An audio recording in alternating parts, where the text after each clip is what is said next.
And welcome dear students.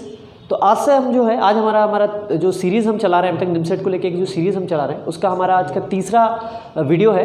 तो आपने इससे पहले तक अभी 2 वीडियो देखे होंगे, जिसमें मैंने आपको पहला वीडियो में मैंने आपको बताया था कि आपको यूट्यूब से घर पे रह के कैसे पढ़ाई करनी है ना, कि अगर आप यूट्यूब से निमसेट की तैयारी कर रहे हैं तो आप घर पे रह के उसे किस तरह से पढ़ सकते हैं।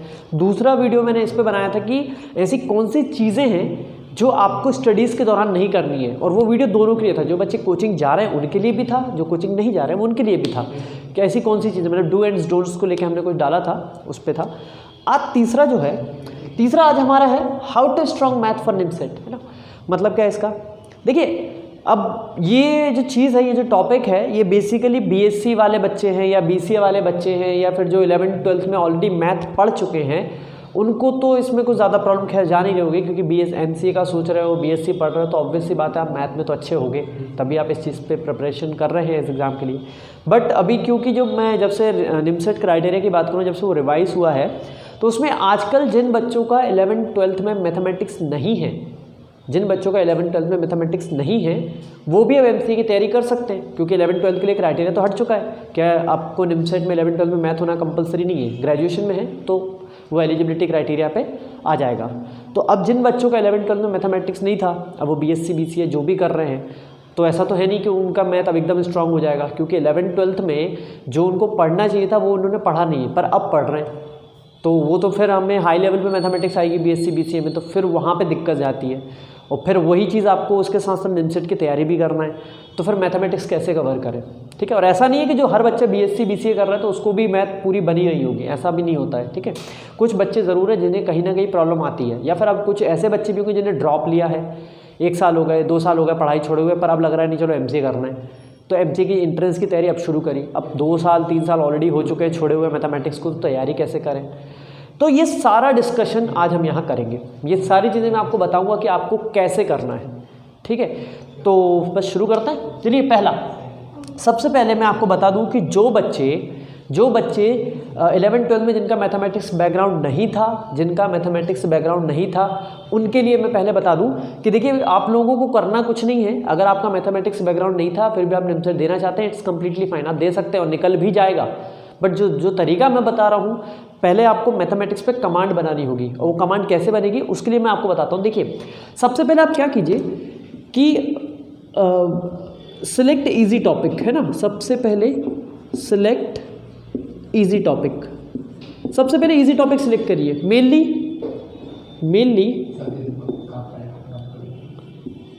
मेनली फ्रॉम 9th और 10th से बात करते हैं हम लोग, है ना। Mainly from 9th and 10th से। मेनली फ्रॉम 9th और 10th का क्या मतलब है, देखिए 9th में एक चैप्टर होता है जो कहीं ना कहीं निमसेट में हेल्प करता है, एंड दैट इज एक्सपोनेंट, है ना, एक्सपोनेंट।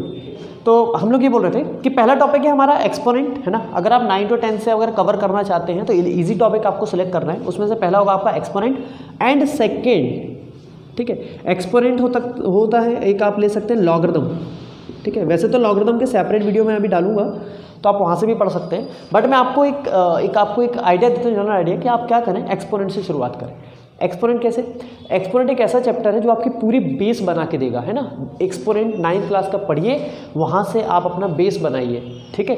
एक्सपोनेंट हो गया, फिर 9th क्लास में ट्राइंगल आता है जहाँ पे आपको कॉन्ग्रुएंसी वगैरह देखनी होती है, वो कॉन्ग्रुएंसी वगैरह देख लीजिए। तो आप ये 9th और 10th की मैथमेटिक्स उठा सकते हैं। सबसे बढ़िया है 9th 10th आरडी उठाइए, वहाँ से 9 से एक्सपोनेंट खत्म कीजिए, सबसे पहले 9 से एक्सपोनेंट खत्म कीजिए। 10th क्लास से अच्छा, इसमें एक रेशनलाइजेशन भी आता है कि आप 9th क्लास में एक्सपोनेंट और रेशनलाइजेशन दोनों देख सकते हैं, ठीक है। तो जैसे मैंने आपको बताया, तो उसके बाद 10th क्लास में अगर मैं बात करूं, 10th क्लास से आप क्या उठाएंगे, 10th क्लास से उठाइए क्वाड्रेटिक इक्वेशन, ठीक है। हम लोगों ने 10th तक तो सारी हमको ऑलमोस्ट मैथ आती है। कुछ बच्चे ऐसे भी थे जिनकी 10th तक मैथ बहुत अच्छी थी, पर 11th-12th में जाके थोड़ी प्रॉब्लम हुई है, तो उसके बारे में डिस्कस करेंगे हम। पर अभी मैं बता रहा हूँ कि 10th क्लास में आप उठाइए क्वाड्रेटिक इक्वेशन, है ना। और एक और होता है, जो लोग सीबीएसई से पढ़ रहे हैं, जिनके पास आरडी शर्मा है, वो क्वाड्रेटिक वहाँ से पढ़ें, और एपी पढ़ें, एपी, है ना, अर्थमेटिक प्रोग्रेशन के नाम से चैप्टर होगा, चैप्टर नंबर 5 क्लास 10th की बुक में, ठीक है। एनसीईआरटी में 5 होता है, और आरडी शर्मा में आई गेस 5 ही है, ठीक है।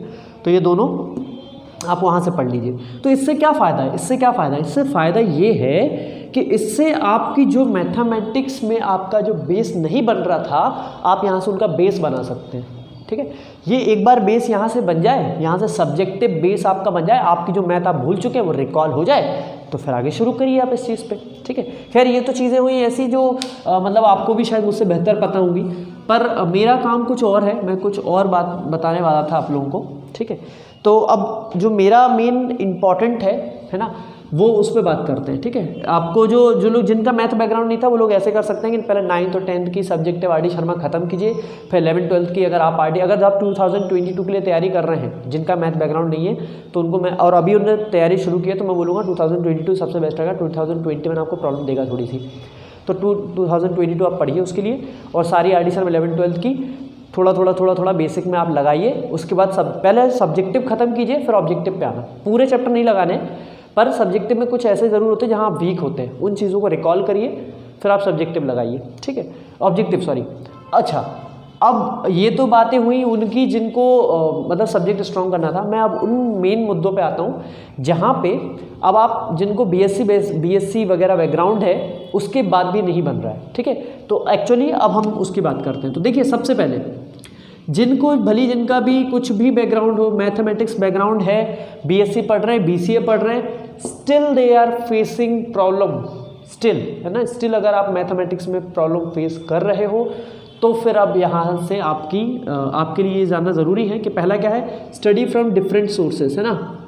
क्या मतलब है इसका, डिफरेंट सोर्सेस, क्या मतलब है इसका? देखिए, डिफरेंट सोर्सेस का ये मतलब है, आप मान लीजिए किसी पर्टिकुलर कोचिंग में जा रहे हैं। ठीक है, आप किसी पर्टिकुलर कोचिंग में जा रहे हैं, वहाँ आपको सब कुछ सिखाया जा रहा है।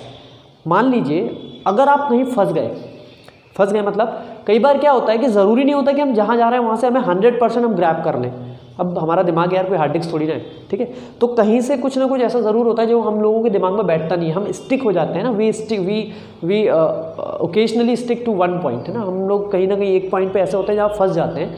उस पॉइंट से अगर आपको बाहर निकलना है ना, तो ये डिफरेंट सोर्सेज का मेरा मतलब क्या है कि अगर मान लीजिए आप अलग कोचिंग जा रहे हैं, आपका दोस्त किसी अलग कोचिंग जा रहा है, ठीक है, और आप टॉपिक एक ही पढ़ रहे हैं, दोनों एक ही टॉपिक पढ़ रहे हैं, पर हो सकता है आप जिस कोचिंग इंस्टीट्यूट में जा रहे हैं आपको वो टॉपिक वहाँ से समझ में नहीं आ रहा, और आपका दोस्त जिस कोचिंग में जा रहा है अगर वहाँ से वही टॉपिक पे उसके नोट्स जो डिफरेंट सोर्सेज में जो अगर उसका जो मटेरियल है कोचिंग का, अगर उसमें इजी डेफिनेशन लिखी तो आप वहाँ से पढ़िए ना, कोई दिक्कत नहीं है, वहाँ से पढ़ेंगे। डिफरेंट सोर्सेज से पढ़ने में कोई बुराई नहीं है, एटलीस्ट आपका लॉजिक क्लियर होगा। हो सकता है जो डेफिनेशन आपकी कोचिंग इंस्टीट्यूट ने दी वो आपको समझ नहीं आ रही, आप दूसरे से पढ़ लीजिए, कोई दिक्कत नहीं है। डिफरेंट सोर्सेज से पढ़ने में कोई प्रॉब्लम नहीं है। इससे क्या होता है कि आपका नॉलेज बढ़ता है, हो सकता है आपको एक रास्ते के अलावा दूसरा रास्ता भी मिल जाए। ठीक है, तो अगर आप डिफरेंट सोर्सेज से पढ़ते हैं तो इससे भी आपकी मैथमेटिक्स जो है वो स्ट्रांग होती है ना। सेकेंड कुछ बच्चों की टेंडेंसी क्या होती है, जैसे अगर मैं बोलूँ कि एक चीज़ मैं आपको बताता हूँ, मोर स्टडी मोर इनसाइट, है ना। ये मुझे सिखाई गई थी बहुत समय पहले, मैं आपको बता रहा हूँ। ठीक है, मोर स्टडी मोर इनसाइट का क्या मतलब है? देखिए, आपने किसी चैप्टर को उठाया, आपने उसकी थ्योरी एक बार पढ़ ली, फिर सारे क्वेश्चन लगा लिए, ठीक है, फिर उसको भूल गए, मतलब क्वाड्रेटिक पढ़ा, उसकी थ्योरी पढ़ी, क्वेश्चन लगाया, छोड़ दिया, आगे बढ़ गए। ठीक है, आपने मान लीजिए एक बुक पूरी सॉल्व कर ली, आपने पूरी एक बुक सॉल्व कर ली और फिर उसके बाद किसी दूसरी बुक को करने की कोशिश ही नहीं की, आपको लगा कि नहीं मुझे तो सब आता है, मैं दूसरी कोशिश ही नहीं कर रहा हूँ। ठीक है, तो ये प्रॉब्लम है। क्यों प्रॉब्लम है? क्योंकि देखिए, जितना आप किसी चीज़ को बार बार पढ़ेंगे, डिफरेंट सोर्सेज से पढ़ेंगे, डिफरेंट लॉजिक से पढ़ेंगे, बार बार रीड करेंगे, तो उससे क्या होगा, जितना आप पढ़ते चले जाएंगे, जितनी बार आप उस एक टॉपिक को कम से कम 2 या 3 बार, जितनी बार रिवाइज करते चले जाएंगे, आपको इंसाइट मिलते चला जाएगा। इंसाइट मतलब आप डीप स्टडी करना शुरू कर देंगे। ठीक है, तो अगर आप इन चीज़ों को करते हैं, मतलब जितना ज़्यादा आप रीडिंग करते हैं, रीडिंग बहुत है। देखिए, मैथमेटिक्स में जो थ्योरी का पार्ट होता है वो कम होता है। ठीक है, तो वो आप हार्डली, अगर किसी भी टॉपिक को उठाते हो तो हार्डली 10 से 15-20 मिनट, मैक्सिमम 30 मिनट में आप उसकी जो थ्योरी है वो खत्म कर सकते हैं। ठीक है, तो अगर आप थ्योरी पे जितना ज़्यादा फोकस करेंगे उतना आपको इंसाइट मिलेगा। और आप ध्यान रखें इस बात का कि आपके क्वेश्चन जितने भी होते हैं वो हमेशा थ्योरी बेस्ड ही होंगे। अगर आपको थ्योरी का नॉलेज है तो आप किसी भी क्वेश्चन में कहीं भी फंसेंगे, आप निकाल लेंगे उससे। ठीक है, तो इसीलिए मोर स्टडी मोर इंसाइट, है ना। अच्छा, एक चीज़ और है मेरे पास भी कोचिंग में बच्चे होते हैं, ठीक है, मेरी कोचिंग में बच्चे बैठते हैं। मैं एक चीज़ और आपको बता दूं कि कई जगह आप जाएंगे तो वो ये एक भ्रम फैला के रखते हैं ना, एक ट्रैप टाइप का बना देते हैं, एक मिस गाइडेंस होता है। वो मिस गाइडेंस कुछ इस टाइप का होता है कि यार मैं तुम्हें पढ़ा रहा हूँ, तुम यहाँ से पढ़ो, कहीं और से मत पढ़ो, कन्फ्यूजन पैदा होगा, ठीक है। तो उस पर पार्शली मैं एग्री करता हूँ, मैं फुल एग्री नहीं करता, ठीक है। आप अगर अभी किसी कोचिंग में ज्वाइन हुए, अभी कोचिंग में ज्वाइन हुए, आप कॉमर्स बैकग्राउंड से थे, आपको मैथमेटिक्स का ABC भी नहीं मालूम है, फिर भी आप MCA कर रहे हैं, ठीक है, और आपको पहले दिन आप किसी कोचिंग में गए और पहले दिन अगर आपके टीचर ने आपको कुछ पढ़ाया, ठीक है, आपने वो पढ़ लिया, अब आप सोच रहे हैं कि नहीं वो जो सर ने पढ़ाया था पहले दिन मैं वहीं से पढ़ूंगा, दूसरे दिन किसी और से, उसी दिन किसी और टीचर से भी आपने पढ़ लिया, तो फिर प्रॉब्लम हो सकती है। क्यों? क्योंकि अभी आपको सब्जेक्ट का इंसाइट नहीं आया है, ठीक है। तो फिर आप कन्फ्यूज हो सकते हैं, नहीं यार सर ने तो ये पढ़ाया था, ये ऐसा क्यों बता रहे हैं, ठीक है। तो ये चीज़ें क्या होती हैं, इसमें कोई बुराई नहीं है। मैं आपको भी बताता हूँ कि जो लिटरली तो वैसे वो दोनों आपको सही पढ़ा रहे हैं, आप थोड़ा क्यों नहीं समझ पाए, उस पर बात करते हैं। देखिए, पहले तो मैं आपको साफ साफ बता दूं, अगर आप दो टीचर से अलग अलग पढ़ते हैं तो इसमें कोई बुराई नहीं है। इनफैक्ट अगर आप दो टीचर अलग अलग से सीखते हैं, अगर आपने इनसे भी सीखा है उनसे भी सीखा है, कोई बुराई नहीं है। यूट्यूब पर अलग अलग चैनल्स होते हैं, लोग अलग अलग चैनल से पढ़ते हैं, ठीक है। तो अगर आप पढ़ते हैं उसमें तो कोई बुराई नहीं। क्यों? क्योंकि हो सकता है कि जो आपको टीचर ने आपको नहीं सिखाया, जो इनसाइट वो नहीं दे पाया, शायद वो दूसरे ने दे दिया हो, या हो सकता है कि उनने जो समझाया था वो एक बार में आपके दिमाग में नहीं बैठा, तो दूसरे वाले ने जो समझाया वो आपके दिमाग में बैठ जाए। तो ये कंप्लीटली आपके माइंड पे डिपेंड करता है कि आप चीज़ों को कैसे मतलब कैसे इंटर रिलेट करके उसको समझ पाते हैं। और वैसे कोई भी टीचर ऐसा तो है नहीं कि अगर आपको कोई बोलता है कि y=fx सिखा रहा है, आप जहाँ जा रहे हैं वो आपको y=fx सिखा रहे हैं, तो कोई और टीचर है वो आपको ऐसा थोड़ी ना सिखा देगा कि y=f(y) हो जाए, है ना। ये थोड़ी ना सिखाएगा आपको, ये तो आप देख के बता सकते हैं कि कौन सा सही है कौन सा गलत है, ठीक है। ये तो क्या होता है कि जैसे जैसे आप पढ़ते जाते हैं आपको एक्सपीरियंस हो जाता है, जैसे जैसे आप पढ़ते जाएंगे आपको एक्सपीरियंस होते जाएगा, तो आपको खुद मालूम पड़ेगा कि कौन टीचर आपको सही पढ़ा रहा है, कौन गलत पढ़ा रहा है, ठीक है। अच्छा, कई बार और होता है, कई क्वेरीज ऐसी और आती है मेरे पास कि नहीं सर हम तो पहली कोचिंग में गए थे, 1 साल वहाँ पढ़ा, सिलेक्शन नहीं हुआ, अब क्या करें। फिर उनने किसी दूसरी कोचिंग में ज्वाइन कर लिया, फिर दूसरी कोचिंग से उनका सिलेक्शन हो गया, तो they start criticising the first one.